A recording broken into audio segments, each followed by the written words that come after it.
사랑하는 여러분, 한 주간에도 평안하셨습니까?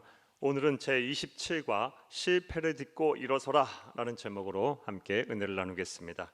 여러분 가지고 계시는 구역공과 143페이지를 펴시고 함께 읽어가면서 은혜를 나누겠습니다. 나눌 말씀은 출애굽기 2장 11절에서 25절 말씀이고 외울 말씀은 이사야서 40장 3절입니다. 외울 말씀을 함께 읽겠습니다. 오직 여호와를 앙망하는 자는 새 힘을 얻으리니 독수리가 날개 치며 올라감 같을 것이요 다른 박질하여도 곤비하지 아니하겠고 걸어가도 피곤하지 아니하리로다. 아멘. 자, 오늘 본문의 내용 읽겠습니다. 대부분의 신학자들은 모세의 생애를 세 시기로 구분합니다.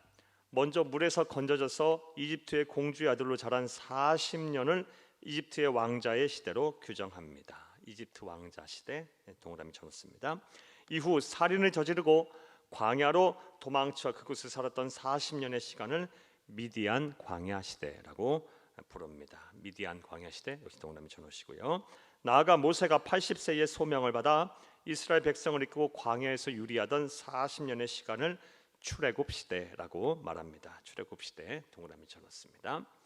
이러한 기준으로 볼 때 본문은 모세의 생애 중 두 번째 시기인 미디안 광야 시대의 이야기라고 말할 수가 있습니다. 그렇다면 이때 모세의 상태는 어땠을까요? 19세기 말 세계적인 부흥 강사였던 D.L. 무디는 다음과 같은 해석을 하였습니다. 모세의 생애의 첫 번째 시기인 40년의 이집트 왕자의 시기는 고대 근동의 패권 국가인 이집트 로얄 패밀리의 이론으로 이 시기 모세의 자기 인식은 나는 굉장히 잘난 사람이다 라는 것입니다. 나는 굉장히 잘난 사람 줄여놓습니다. 하지만 살인을 저지른 후 한순간에 이집트 왕자에서 도망자로 전락한 두 번째 40년 광야 시대를 모세의 자기 인식은 실패를 통해 주칩니다. 철저히 나는 아무것도 아닌 사람이다 줄을 줘놓습니다 라는 것으로 바뀌었다는 것입니다. 나아가 세 번째 시대인 출애굽 시대 모세의 자기 인식은 주칩니다. 나는 하나님의 사람이 되었다라는 것입니다. 이러한 무디의 해석에 근거하면 본문의 시점에 모세는 다시 하나님의 쓰임을 받기 위해 실패의 경험으로부터 위대한 교훈을 얻어 진정한 하나님의 사람으로 변화되는 시기 가운데 있다고 볼 수가 있습니다. 사랑하는 여러분, 오늘 본문의 이야기의 모세의 상황은요, 실패의 경험으로부터 위대한 교훈을 얻어 진정한 하나님의 사람으로 변화되는 그런 시기의 내용입니다. 자, 그렇다면 생각해 보겠습니다. 자, 이제부터 괄호합니다. 오늘 내용에 대한 전체 문제 제기입니다. 모세는 자신의 실패를 통해 무엇을 배우고 어떤 변화를 이루어 결국 하나님의 사람으로 쓰임을 받는 성공적인 인생을 살 수가 있었을까요? 다시 말해 우리가 실패를 딛고 다시 일어나 성공하려면 어떻게 변화되어야 할까요? 실패의 인생 속에서 하나님의 쓰임을 받는 그런 성공적인 인생, 위대한 인생으로 변화하려면 어떤 변화를 이루어야 할까? 실패 속에서 우리는 무엇을 배워야 할까요? 모세는 어떤 교훈을 우리에게 주고 있을까요? 첫째, 자신이 아닌 하나님이 기뻐하시는 방법을 따르는 사람이 되었습니다. 주쳐놓습니다. 그리고 하나님이 기뻐하시는 방법 동그라미 쳐놓습니다. 모세는 이 미디안 광야 실패한 인생의 시기 속에서 자신이 아닌 하나님이 기뻐하시는 방법을 따르는 사람으로 변화됐습니다. 우리가 잘 알다시피 모세는 대제국 이집트의 왕자였습니다. 그랬던 그가 살인을 저지르고 도망자가 되어 실패한 인생을 살게 된 원인이 무엇입니까? 여러 말씀을 드릴 수 있겠지만 가장 중요한 핵심을 말씀드리면 그가 하나님의 방법이 아닌 자신의 방법으로 자신의 민족을 구원하려 했기 때문입니다.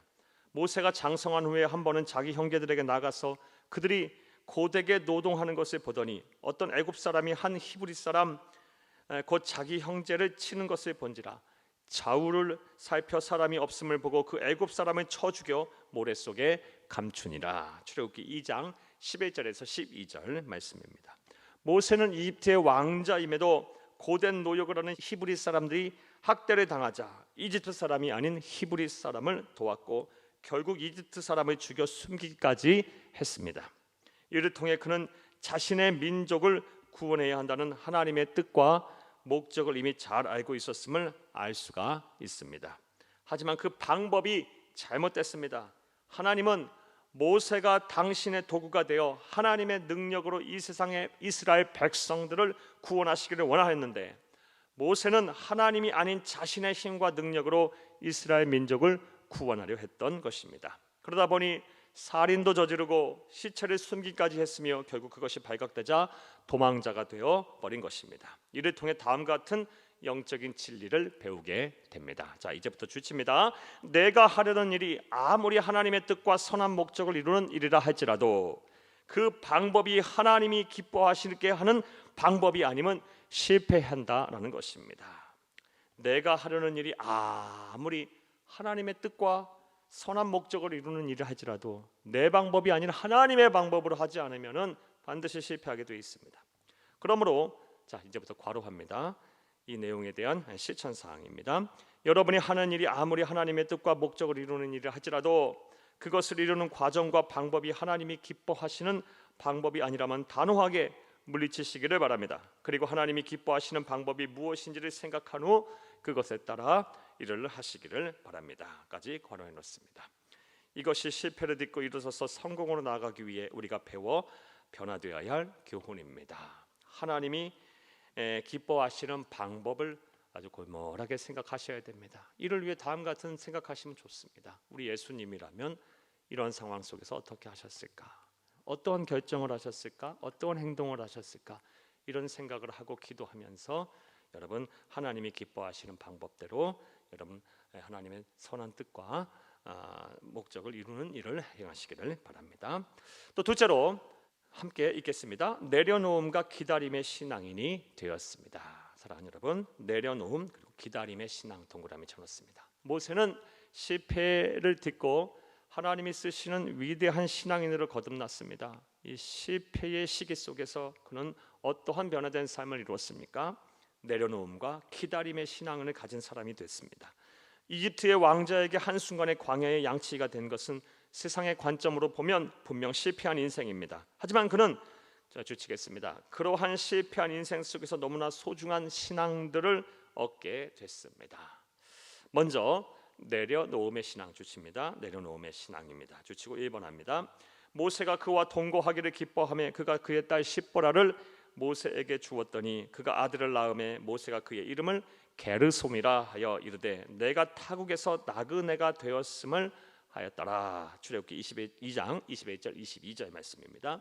모세는 화려했던 과거의 삶을 내려놓고 나그네로서의 자신의 인생을 받아들이게 되었습니다. 그런 후 마음의 평안과 안식을 얻고 다시 새롭게 시작할 재도약의 준비를 하였기에 광야에서 하나님을 만나고 소명도 받은 것입니다. 우리 역시 모세처럼 실패를 통해 내려놓음의 신앙을 얻어야 합니다. 그리해야 다시 살 수가 있고 하나님의 은혜 속에 성공으로 재도약을 할 수가 있습니다. 실패 속에서는요 내려놓음의 신앙을 우리가 배워야 합니다. 이 내려놓음의 신앙을 배우지 못해서 계속해서 움켜쥐고 인하여 얼마나 이 실패 속에서 염려와 근심 그리고 시기와 질투와 미움 속에 불행하게 사는 성도들이 많은지 모릅니다. 사랑하는 여러분, 실패한 인생을 지금 살고 있다면 내려놓음의 신앙을 배우시기를 바랍니다. 모세가 실패를 통해 얻은 또 다른 신앙은 주치면서 2번 합니다. 기다림의 신앙입니다. 하나의 이름은 엘리에셀이라. 둘째 아들의 이름은 엘리에셀입니다. 이는 내 아버지의 하나님이 나를 도우사 바로의 칼에서 구원하셨다 함이더라. 출애굽기 18장 4절 말씀입니다.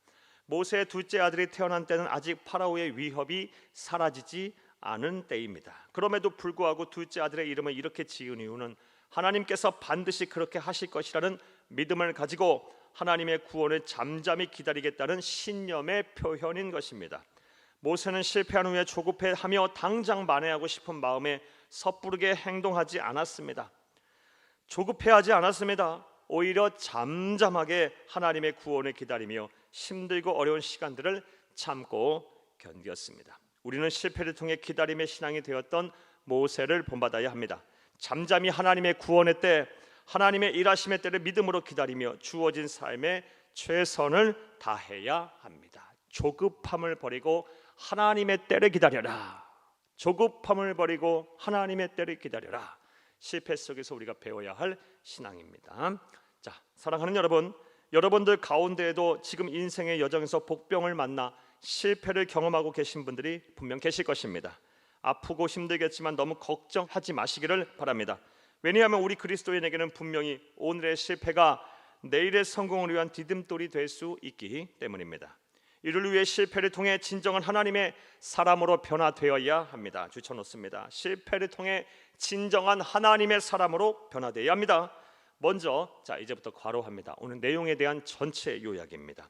실패의 원인을 철저하게 분석하시기를 바랍니다. 그리고 혹시나 하나님께 영광을 돌리고 그의 뜻을 이룬다고 하면서 그것을 이루는 과정과 방법이 철저하게 인간적이고 자기중심적이며 하나님을 기쁘시게 하는 것과 거리가 있는지 않은가를 점검하시기를 바랍니다. 나아가 실패를 통해 내려놓음과 기다림의 신앙을 배워 진정한 신앙인으로 거듭나시기를 바랍니다.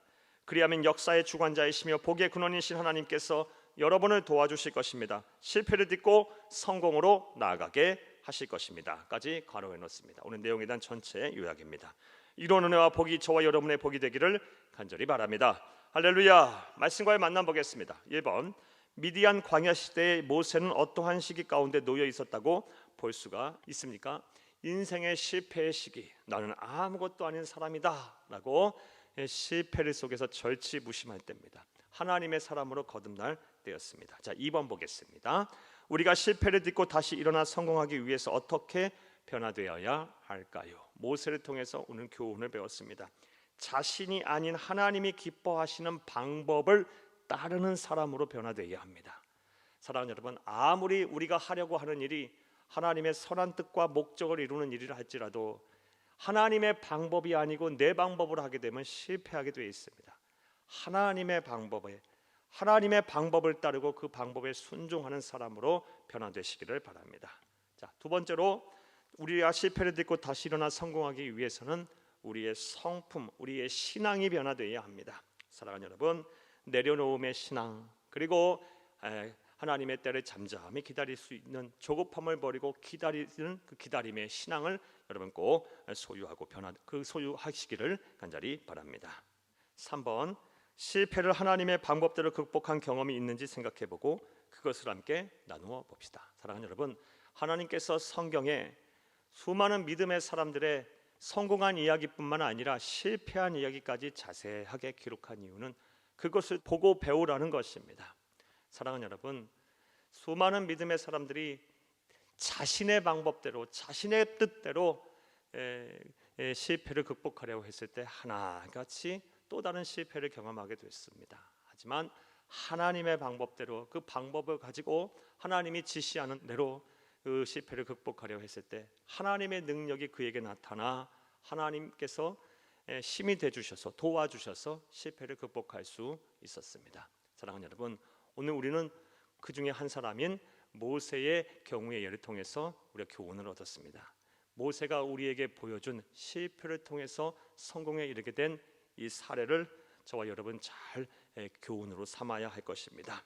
사랑하는 여러분, 부디 자신이 아닌 하나님이 기뻐하시는 사람으로 변화되시고 내려놓음과 또 기다림의 신앙을 다 소유하셔서 하나님의 뜻 안에서 하나님의 방법으로 여러분의 실패를 잘 극복해 나가시기를 다시 한번 간절히 주의 이름으로 부탁합니다. 감사합니다.